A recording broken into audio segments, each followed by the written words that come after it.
Alright, let's get to what's happening on the layout.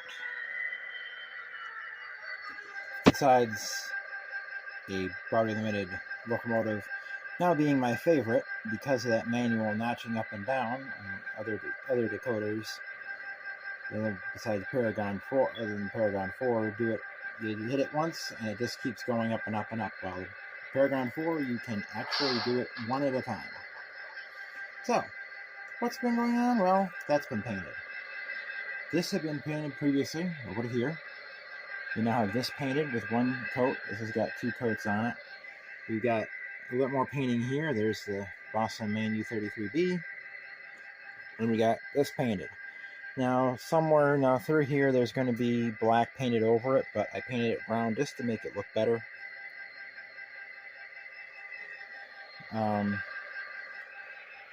The track realignment here causes a little bit of problem, but we just gotta, after we get the brown painted, I gotta take the track off, bend this out this way, bend this out that way, and paint black through. But I'm not going to do that until I have the other module built and connected in, so I know exactly where the track is going to be. The piano factory is going to sit here. I have not painted this part because somewhere around here is where the cutout for the coal trestle is going to be. You can see we have 3 coal hoppers spotted at the coal trestle. These next 2 are going to be pulled. I'm not sure how big the coal trestle was, so next switching I'm going to be pulling this one and then spotting this one, and then they'll be unloaded while I do the switching, and then we'll pull that one on the way out. We have the elevator factory. We have implemented spot locations. Box cars are supposed to be back here. Right now I have 2 flat cars of lumber there. There's also a flat car of lumber here because they are not being pulled next time. Neither is this gondola or this, just this coal hopper, which I have it close to the boiler house. When coal hoppers would be going here, scrap gondolas or steel and stuff like that would be going here and or out here, and then boxcars there. Now ballasting, I've done some more ballasting, and it's dry. Didn't have cinders along this side. We now have cinders along this side, and I filled in some areas that didn't have them here. Still got a little bit here that hasn't been secured. I thought I secured that. Ballasted down to the feeders that I still haven't installed. I haven't done this side yet because those reels are kind of in the way. Switch is still not ballasted. I think I'll be ballasting those pretty soon. Now this section has been bare track for a while, but I ballasted that recently. Just ballasted that last night.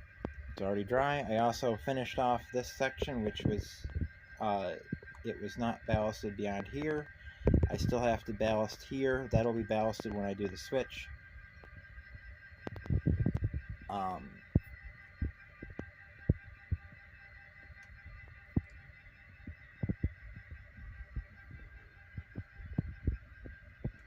But we filled in this area right up to the switch. Didn't ballast actually on the switch, so it could be removed if necessary. And I did some more filling in here. There's some other spots here that when I vacuumed off, because there's a lot of styrofoam all over this stuff, and I pulled the cars out one track at a time and ballasted that. I still got to do some little patch up work over here. You can see that cinders are clinging there a little bit. I vacuumed all this. I don't think I vacuumed over on that track, but I held the vacuum down and vacuumed it right up. Lost some cinders in the process of that, but mainly was just junk, and I vacuumed all along here and cleaned up and then ballasted. Got to install these 2 feeders still, and got to install 2 feeders back there. I'm probably going to switch the DCC thing is right now on the feeders down here. It's connected into, I'm not sure which ones it's connected into. It's connected into this track. It's connected in right there. I'm probably going to move it down to here once I get those feeders. I'm going to install the feeders there, and where the 6351 is sitting, there's going to be feeders right in front of that switch, between the switch and the bridge. That's going to be where the feeder is for that section. And then the next section will have its own feeder. I don't need... Technically, I didn't need to install a feeder over here. I could have just done one here and it would have gone through the switch and over. But just be on the safe side, I installed a feeder over there. This one I have to install a feeder because there's no switch there, so that's going to be a completely disconnected track, and I have to go in there with a locomotive. I mean, I could reach in with a train, but it would look really weird to switch it with a train. Usually am reaching in with a train to get it because the caboose goes on the end. The caboose is sitting, you can see it sitting down there on the other track of the programming track. It's sitting down there. Usually that's on the end, and the poles go on the end of the train. So, but that's what I've done so far. I'll be back with some more. All right, now we're out here at the barn.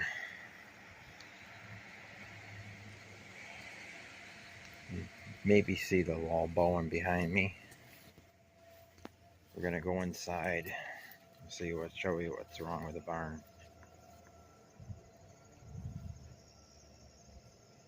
See that?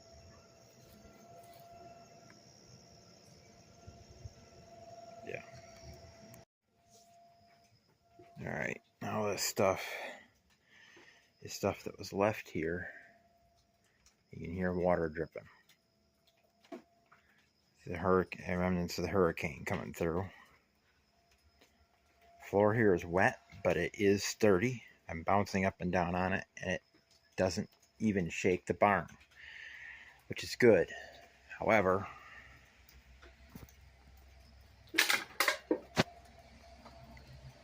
and I need to go and get my flashlight. You can see the water there. It's water dripping off of that beam and the floor above. Okay, now I got my flashlight. There's some parts of this floor that are a little spongy, but I think that's mainly because somebody put particle board down. And I think it's the particle board that's spongy right here instead of the actual floor.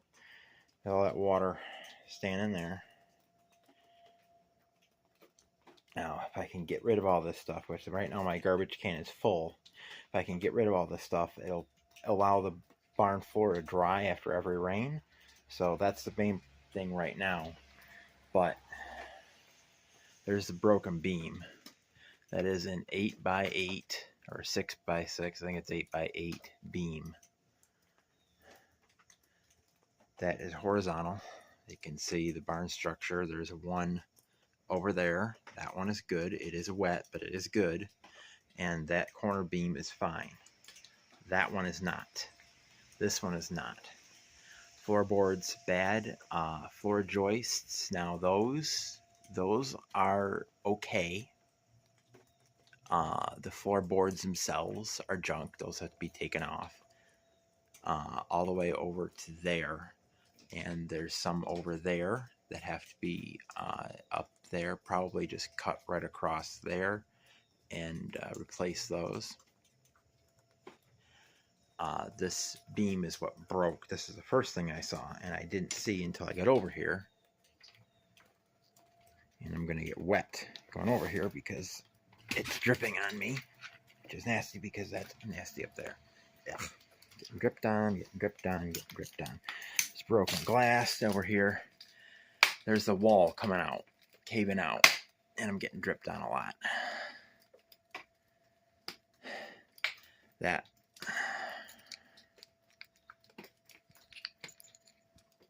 right under a drip, drip, drip. There we go. Right there where the flashlight's shining. That is broken or bent, or that doesn't go all the way down. I don't think it goes all the way down. No, it doesn't. That just goes down to that 2x6 right there. I got that 4x4. I don't know if that's broken or not, but that would probably have to be replaced. That beam at the top has to be replaced because it's broken right there. My flashlight is, and it's broken over there. The rafters are pushing it out, I think. I think they are. Either the wall is sliding out under the rafters. But this beam right here, that drip almost went in my mouth. That is busted. Now I'm going upstairs, so I'm not going to get dripped on as much.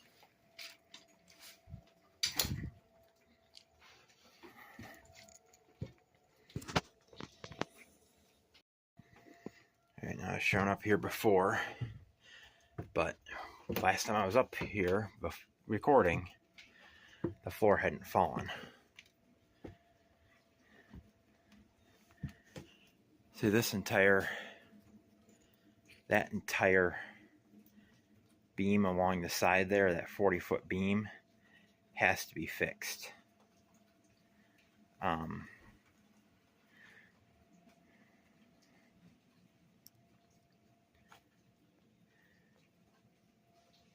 We have to tear off the entire side of the barn, and that's doable. I mean, the main thing is to get the roof replaced, which you look here and it doesn't look like it's coming down any. So I'm not quite sure what caused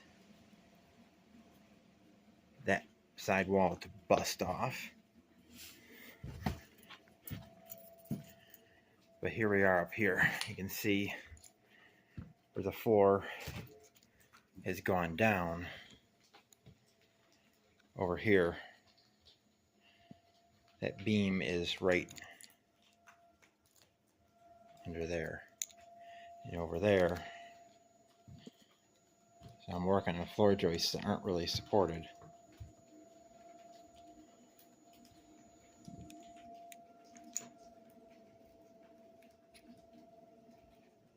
That one snapped, and that beam right there is busted. You can see right there. Now it's not broken over there, so we could. So there you can see there where the beam, that beam is there, and it just now what my idea would be to connect a hook to there.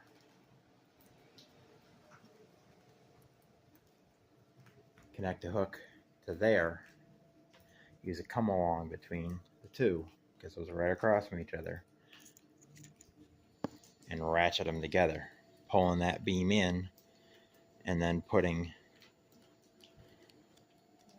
metal straps to hold that beam where it belongs.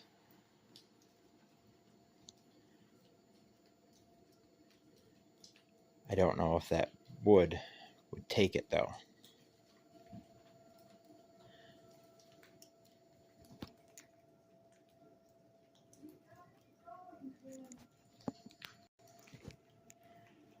But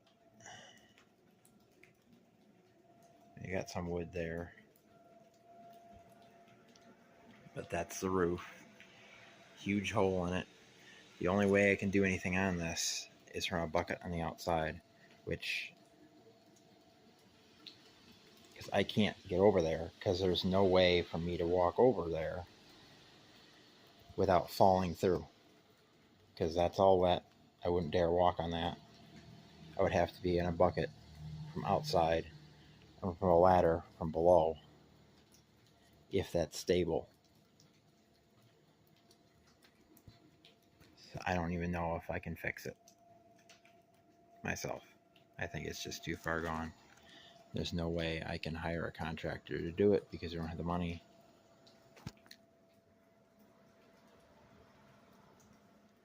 I mean, the rafters are sturdy, so I might be able to, with a bucket, get up and get a tarp and just stop the water from coming in.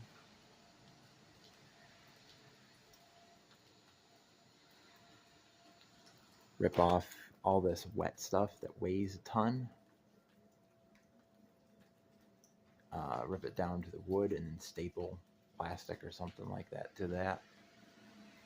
That's my only option. So, I mean, $2,000 might cover a stopgap measure to prevent it from collapsing. I don't know. It'd be an attempt, but I don't have that kind of money. One of my, it was a softboard. One of the subscribers suggested I start a thing for subscribers to donate to. Since subscribers don't even buy my merch, I don't think anybody would be willing to do that, so I don't know.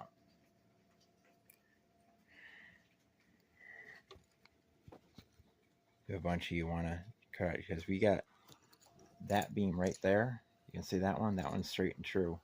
It's just that top beam right there that goes across to there has to be replaced. That needs to be completely replaced. We can get that one in and ratchet together and ratchet it together to the other side, or with like a bucket loader or something pushing it in and then securing it with metal or more wood below, because there is room there that you could do it. Maybe like a long metal, if they go up to there and down, that would fix it. That would probably fix it if we can get something in there to hook into it and pull it across. This barn was built in 1910, so somebody suggested welding and metal and stuff like that. You can't fix it that way. It's got to be fixed with wood. But I know if I could just get a tarp over this and the rest, it would stop water from coming in. But I got to have a bucket to do that, and that would be buying tarps and a week rental on a lift, because I have to tarp this entire roof all the way from there back to here. And that's 40 by 25.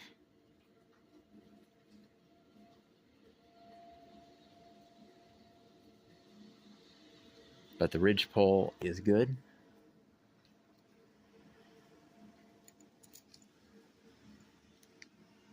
Ridge pole is fine. It's not really much. It's a 1x4, I think. But yeah.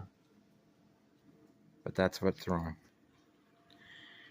As subscribers, if you wanna try and do a fundraiser to fix it,